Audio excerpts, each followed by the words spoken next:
What is happening, folks? Welcome back to the show, and now it's time for my celebrity guest interview. Today, I am joined by pro Street Fighter player, the best in the land, Jabhi Mauza, aka JabhiM. How are you doing, good sir?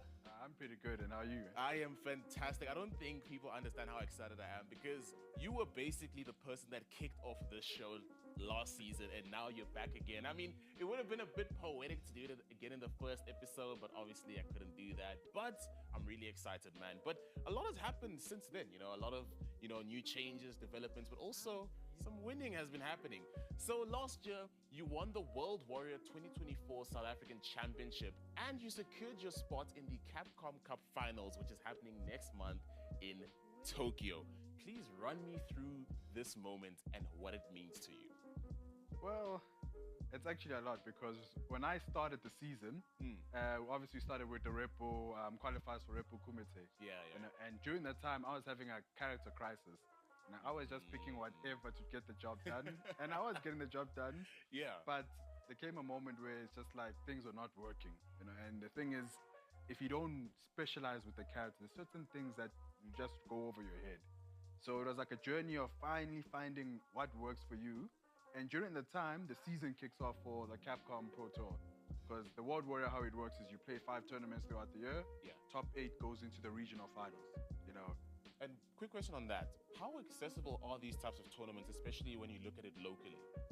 Yeah, I mean, anybody can access it. If you just have a PS4, PS5 PC, and you have Street Fighter the game, it's easy. Anybody can register. It's region locked between 10 countries, from the Southern Hemisphere, which is South Africa, Zimbabwe, Kenya, and Zambia. All these countries were all put into one group, and you had to make it out. And I'm struggling, and then I'm struggling. I'm really struggling because I'm playing characters I'm getting the job done, but I'm losing to guys who, I was losing to guys from Madagascar and so forth. And then my character finally got released, Terry. And then when I finally, because this is the character that I've been playing since I was a kid from the arcade, and they brought him, he's not even a Street Fighter character, he's someone from a different game, but they brought him on as a guest character, and immediately I clicked, and it was like a return to form. Just worked. I just stopped, I stopped having a hard time. It's like I was winning, but the winning was a struggle, Then finally the character clicked. Went into the regional finals, I was very confident, because now everything, it's like the strings are just everything's attached. Yeah. And now look at you, you're heading to Tokyo to represent. And I mean, how does that feel to once again be representing South Africa? But not just South Africa, you're representing Africa as a whole, because you're the only representative going over there. How does that feel at this point in time? I don't want to say, it's like, the thing is, I don't want to put too much pressure on myself, but it does feel amazing to see your country flag there, amongst every other country that's there, because it's like a lot of them, But the big thing is, obviously, you want to show. Last 2023, I had the big moment where I beat one of the best in the world in Tokyo in South Africa, and the whole crowd erupted. So I'd really like to win it now, because then the whole country the whole continent will erupt. So I definitely want that moment, but I don't want to put too much pressure on myself that when I'm on stage and I'll crack. You see. So it's like a thought that said, like, okay, I'm proud of this moment, but it's not going to be the be-all, end-all. I got a new goal. I need to focus on that. Fantastic. So speaking on focus, when you look at the Street Fighter scene, what is it that you see that you'd like to see happening more? Would you like to see more involvement from locals, more involvement from brands? What would you like to be seeing? Because especially with how we are at this point in time, obviously esports has its surge that's happening, and there's a lot of involvement, a lot of people coming in. Is it that you want to start seeing more people starting to get involved in these events so you can start seeing more South Africans heading to these events? Yeah, I mean, first things first, you obviously got to build our own scene in terms of our strength, because our scene is not really that strong. If you're a player in SA, you probably have to work 3 times as hard as any other player who's overseas, because of the accessibility.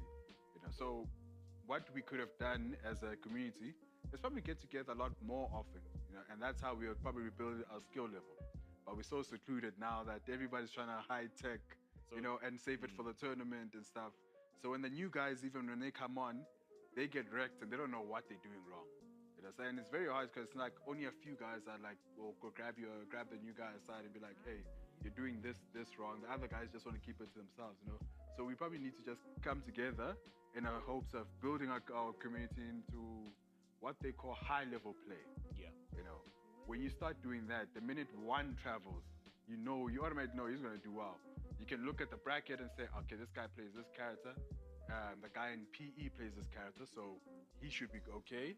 You look at the next one. He's like, okay, the guy in Cape Town plays this, so you can practice with him. You know, so it makes it a lot easier for whoever's traveling. You know, and I give example. Mark the Shark. He's traveling to France.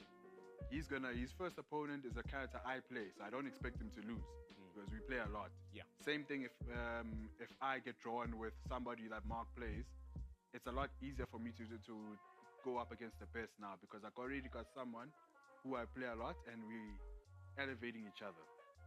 So that's amazing. So what I'm actually just gonna say is, if you're watching this right now, especially Street Fighter guys, there's a lot of youngsters and students that are coming up that are watching you guys. I want to be seeing y'all at least coaching, teaching these kids because they are the future as well. So all the students, all the university students coming up, y'all need to be getting involved and connecting with a community. But moving on from that, so you finished high school, you've got your diploma, you got a full-time job, but you're also basically being the best Street Fighter Pro player in the country. How do you manage all of that? And how important is it to manage not only competing, but your studies as well? You know, as I said, first thing you need to know where you are. If you're in SA, you can't just rely on being a gamer. Unfortunately, that's just the truth of the matter. Is you have to have something to have as a backup just in case things don't go right. Yeah. You know, and then you need to find the balance. You know, so I don't play. People think that I play 8 hours a day. You know, I go for quality over quantity. You know, How much do you play actually in a day? Probably like 1, 2 hours, 3 hours. You serious? I'm not joking. Okay. Like I don't play for that long. You know. So it's really quality over quantity. Yeah, it's just what do you do in those moments. You know. Okay, cool. I'll give you an example. I think this is the best example that I use whenever I explain these kind of things. You're playing FIFA. Somebody steals the ball for you in midfield, and they put you in a tight position. They score from maybe a corner. It causes a corner. They score. You need to now go back on how they get to the point where they scored the goal. You need to go back to the midfield and say, okay, how did I lose the ball? Why did I lose the ball? What was my thought process that made it too predictable that this guy could intercept me?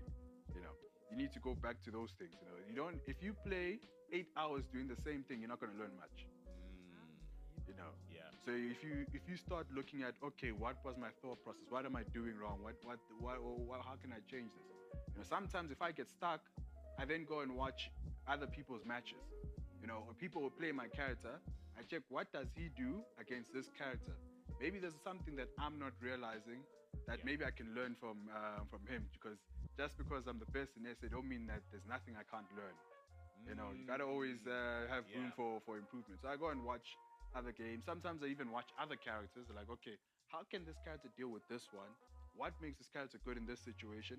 And maybe mine might not be able to replicate this, but there might be something I can take. Yeah, so it's just like finding those analytic moments in that same 1 hour, 2 hour window that you have. So it's just like, because one thing I've always seen is people are like, oh, but you know, I have 17,000 hours in this game. Why is this guy at this level, at that level? That means nothing. Yeah. You're going to have 20,000 hours. If you're doing the same thing over and over, you're not going to learn anything.